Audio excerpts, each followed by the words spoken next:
안녕하세요. 오늘 우리는 역사의 숨결이 깃든 성스러운 땅, 갈릴리 호수가 내려다 보이는 팔복산의 언덕에 함께 서 있습니다.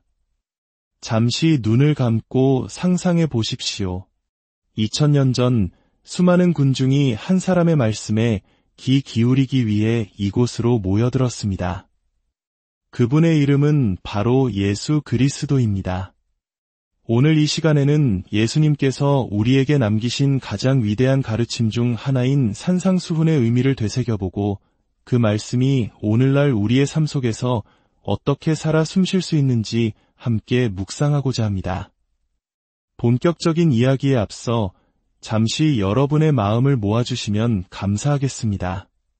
만약 오늘 나누는 이 말씀이 여러분의 마음에 울림을 준다면 구독과 공유를 통해 이 은혜를 더 많은 분들과 함께 나누어 주십시오. 여러분의 작은 손길 하나하나가 하나님의 사랑을 전하는 귀한 통로가 될 것입니다. 이 영상을 시청하시는 모든 분들의 삶에 하나님의 평강과 축복이 가득하기를 간절히 기도합니다. 이야기는 마태복음 4장에서 시작됩니다. 예수님께서 갈릴리 해변을 거니실 때 두 형제를 보셨습니다. 바로 베드로라 하는 시몬과 그의 동생 안드레아였습니다. 그들은 어부였고 생업의 터전인 바다에 그물을 던지고 있었습니다. 그때 예수님께서 그들에게 말씀하셨습니다. 나를 따라오너라. 내가 너희를 사람을 낚는 어부가 되게 하겠다. 이 말씀에는 거부할 수 없는 힘이 있었습니다. 성경은 기록합니다. 그들은 곧 그물을 버려두고 예수를 따르니라. 곧바로 그들은 주저하지 않았습니다. 내일의 생계를 걱정하거나 가족에게 작별 인사를 할 시간을 계산하지도 않았습니다. 그들은 모든 것을 그들의 삶의 전부였던 그물과 배를 즉시 버려두고 예수님을 따랐습니다. 조금 더 가시다가 예수님께서는 또 다른 두 형제, 세베대의 아들 야고보와 요한을 보셨습니다. 그들 역시 아버지와 함께 배에서 그물을 깁고 있었습니다. 예수님께서 그들을 부르시자 그들 또한 곧 배와 아버지를 버려두고 예수님을 따랐습니다. 이것이 부르심의 본질입니다. 하나님께서 우리를 부르실 때 우리의 이성적인 계산이나 세상적인 조건을 넘어서는 순종을 요구하십니다. 우리 각자에게는 내려놓아야 할 그물이 있습니다. 그것은 안정된 직업일 수도 있고 익숙한 관계일 수도 있으며 혹은 우리가 놓지 못하는 과거의 상처나 미래에 대한 불안일 수도 있습니다. 주님은 오늘 우리에게도 동일하게 말씀하십니다. 너의 그물을 내려놓고 나를 따르라. 예수님께서는 온 갈릴리를 두루 다니시며 회당에서 가르치시고 천국 복음을 전파하시며 백성 중의 모든 병과 모든 약한 것을 고치셨습니다.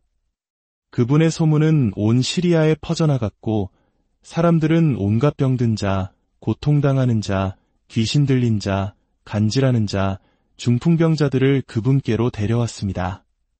그리고 예수님께서는 그들을 모두 고쳐주셨습니다. 하나님의 치유가 나타나는 곳에 눈먼 자가 눈을 뜨고 기먹은 자가 듣게 되는 기적이 일어나는 곳에 사람들이 모여드는 것은 당연한 일이었습니다. 갈릴리와 데가볼리, 예루살렘과 유대로부터 수많은 무리가 그분을 따랐습니다. 이 성경의 기록은 단순한 과거의 이야기가 아닙니다. 오늘날에도 하나님의 사랑이 나타나는 곳에는 동일한 역사가 일어납니다. 아프리카 모잠비크의 외딴 마을에서 사역하시던 한 선교사님의 경험담은 이 진리를 생생하게 증언합니다.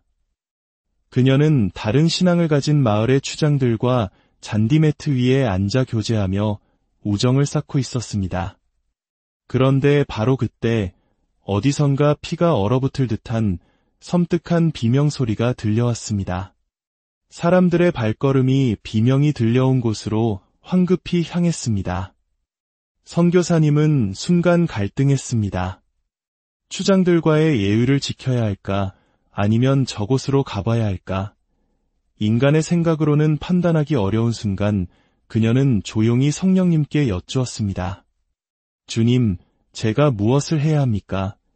마음속에서 들려오는 음성은 추장들에게 잠시 양해를 구하고 비명소리가 나는 곳으로 가보아라였습니다.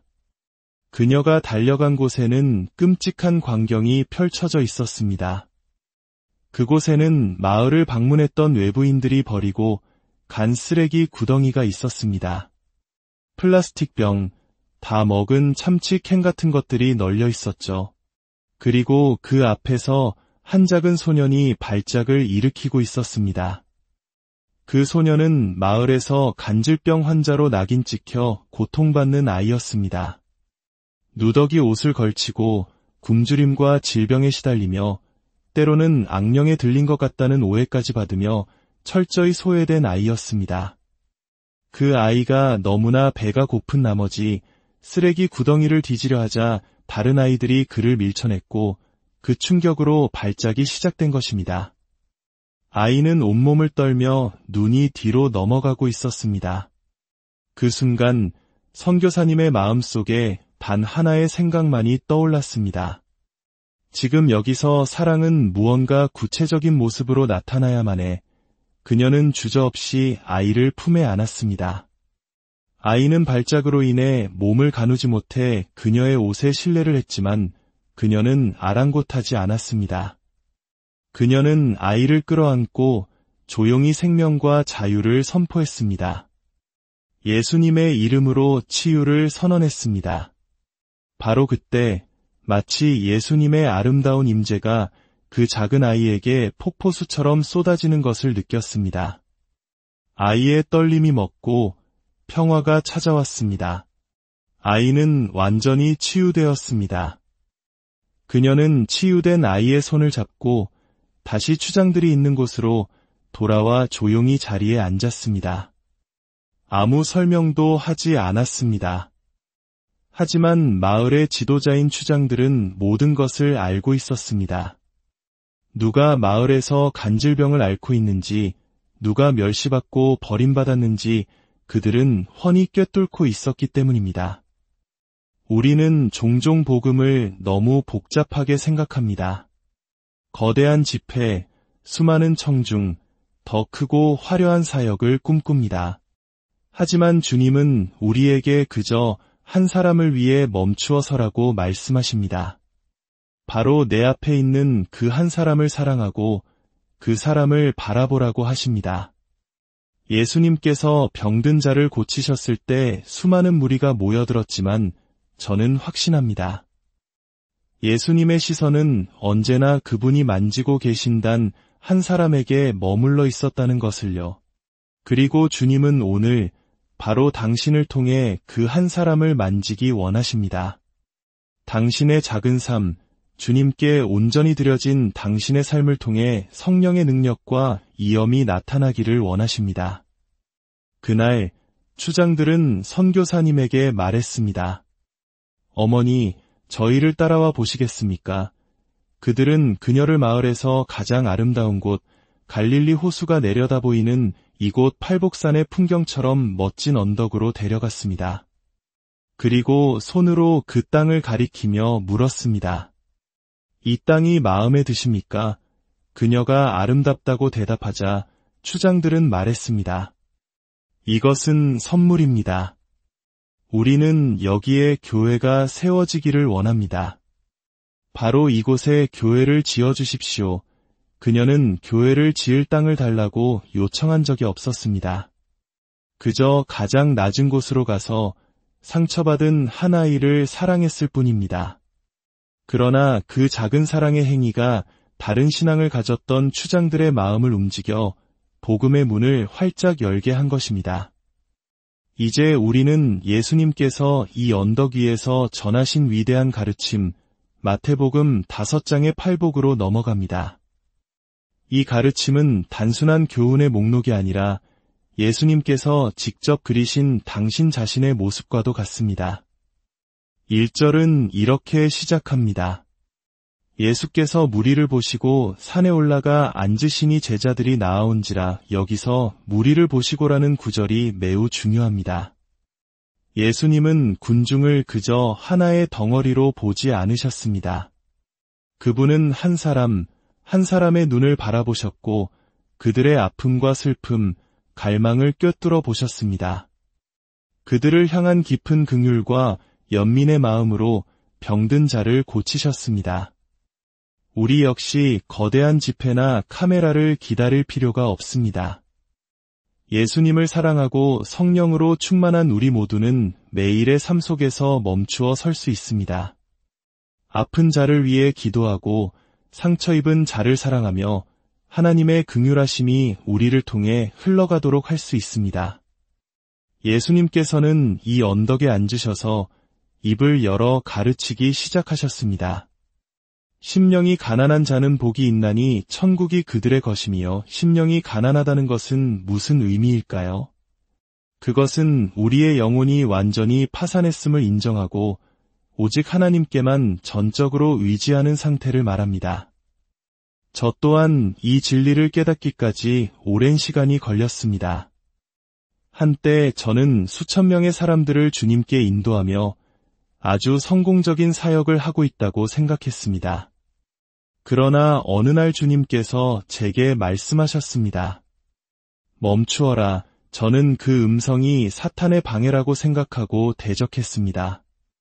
하지만 주님은 3번이나 동일하게 멈추어라고 말씀하셨습니다. 3번째 음성을 들었을 때 비로소 저는 그것이 하나님의 음성임을 깨닫고 순종했습니다. 주님께서는 제게 이렇게 말씀하셨습니다. 너는 천국에 대해 아무것도 모르는구나. 내가 하던 모든 것을 멈추고 이제 가난한 자들에게 가서 그들로부터 나의 나라에 대해 배우라. 그때부터 저는 세상에서 가장 가난한 사람들과 함께 살며 그들에게서 배우기 시작했습니다. 그들은 모든 것이 부족했기에 매 순간 하나님을 의지하지 않고는 살아갈 수 없었습니다. 그들은 제게 진정한 의존과 갈망이 무엇인지 가르쳐 주었습니다. 하나님의 나라는 바로 이처럼 심령이 가난한 자들, 어린아이처럼 순수하게 아버지를 의지하는 자들을 위해 폭발적으로 임합니다. 유독 가난한 나라, 척박한 환경에서 더 많은 기적이 일어나는지 사람들은 묻습니다. 그 이유는 간단합니다. 그들에게는 다른 대안, 즉 플랜 B가 없기 때문입니다. 오직 하나님만이 유일한 희망이요, 유일한 계획입니다. 하나님이 고쳐주시지 않으면 죽고 하나님이 먹여주시지 않으면 굶는 절박함이 그들로 하여금 하나님의 능력을 경험하게 하는 것입니다. 예수님께서는 이어서 말씀하셨습니다. 애통하는 자는 복이 있나니 그들이 위로를 받을 것이며 저는 이 말씀의 의미를 한 작은 소녀를 통해 뼈저리게 깨달았습니다. 그 아이는 제가 본 사람 중에 가장 절망적인 모습이었습니다. 끔찍한 학대를 당하고 누더기 옷을 걸친 채 나무 아래 버려져 있었습니다. 영양실조로 배는 복수가 차올라 있었고 온몸은 옴과 이로 뒤덮여 있었습니다. 하지만 제가 결코 잊을 수 없는 것은 그 아이의 눈이었습니다. 눈은 핏발이 서서 새빨갰고 고름을 파먹는 파리들이 들끓었습니다. 제가 그 아이의 눈을 들여다보는 순간 저는 그 눈동자 너머에서 저를 똑바로 바라보시는 예수님을 보았습니다. 지극히 작은 자 하나에게 한 것이 곧 내게 한 것이니라는 말씀이 제 심장을 꿰뚫었습니다. 우리는 그 아이를 데려와 상처를 씻기고 가장 좋은 옷을 입혔습니다. 병원에서는 가망이 없다며 포기하라고 말했지만 우리는 끝까지 아이를 사랑하며 치유를 위해 기도했습니다. 그리고 주님은 그 아이를 고쳐주셨습니다. 놀라운 것은 그토록 깊은 슬픔을 겪고 위로를 받았던 그 아이가 이제 다른 아픈 사람들을 위로하는 자가 되었다는 사실입니다. 자신이 겪었던 고통 때문에 다른 이의 고통을 누구보다 깊이 이해하고 공감할 수 있게 된 것입니다. 얼마 후 우리는 빵집 계단에 웅크리고 있는 또 다른 소녀를 발견했습니다. 그 아이는 마음의 문을 완전히 닫아버려 말도 하지 못하고 그 어떤 사랑의 표현에도 반응하지 않았습니다. 다가가 안으려고 하면 물거나 발길질을 할 뿐이었습니다. 소리 없는 눈물만 흘리는 완전히 부서진 영혼이었습니다. 바로 그때 먼저 치유받았던 소녀가 그 아이에게 다가갔습니다. 새로운 아이가 자신을 물어도 아랑곳하지 않고 끈질기게 그 아이의 곁을 지키며 손을 잡아주고 사랑을 표현했습니다. 애통하며 위로받았던 자가 이제 또 다른 애통하는 자를 위로하는 살아있는 복음의 현장이었습니다. 시간이 흘러 모잠비크에서의 첫 세례식이 열리던 날이었습니다. 저는 흙탕물이나 다름없는 빨래 탱크에 서서 사람들에게 세례를 주고 있었습니다. 먼저 치유받았던 소녀도 그날 세례를 받고 기쁨에 가득 차물 밖으로 나왔습니다. 그런데 그 옆에 말을 하지 못하던 그 작은 소녀가 서 있었습니다. 저는 망설였습니다. 의사표현도 못하는 이 아이에게 어떻게 세례를 줄 수 있을까? 그때 주님께서 제 마음에 지혜를 주셨습니다. 저는 아이에게 물었습니다. 예수님을 따르고 싶니? 오늘 너의 옛사람이 죽기를 원하니? 고문과도 같은 삶을 살아온 아이에게 죽고 싶으냐고 묻는 것은 잔인하게 들릴지 모릅니다. 하지만 아이는 제 질문에 조용히 고개를 끄덕였습니다. 저는 깃털처럼 가벼운 아이를 안아 물속에 잠기게 했습니다. 성부와 성자와 성령의 이름으로 세례를 주노라. 그 순간 정말로 그 아이의 옛사람은 죽었습니다. 모든 고통과 고문, 말을 앗아갔던 모든 어둠이 그 물속에서 씻겨나갔습니다. 아이가 물 위로 올라왔을 때 저는 그 아이의 얼굴에서 제 평생 잊지 못할 가장 환한 미소를 보았습니다. 그리고 아이는 입을 열어 제게 말했습니다. 엄마, 저 어린이 성가대를 가르치고 싶어요. 침묵의 감옥에 갇혀있던 아이에게 주님은 새로운 목소리를 주셨고 그 목소리로 찬양하기를 원하게 하셨습니다.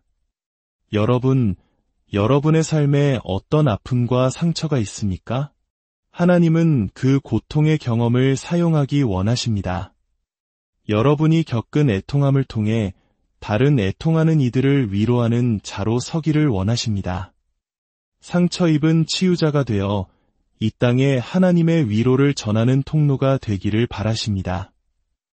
이것이 바로 예수님의 발자취를 따르는 삶입니다. 오늘 이 자리에서 시작된 예수님의 가르침은 우리에게 도전합니다. 당신의 그물을 버려두고 주님을 따르십시오. 거대한 무리가 아닌 당신 앞에 한 사람을 위해 멈추어 서십시오. 당신의 심령을 가난하게 하여 천국을 소유하고 당신의 슬픔을 통해 다른 이를 위로하십시오. 어린 양 되신 예수님을 따르십시오. 그분은 우리의 모든 것을 드릴 만한 가치가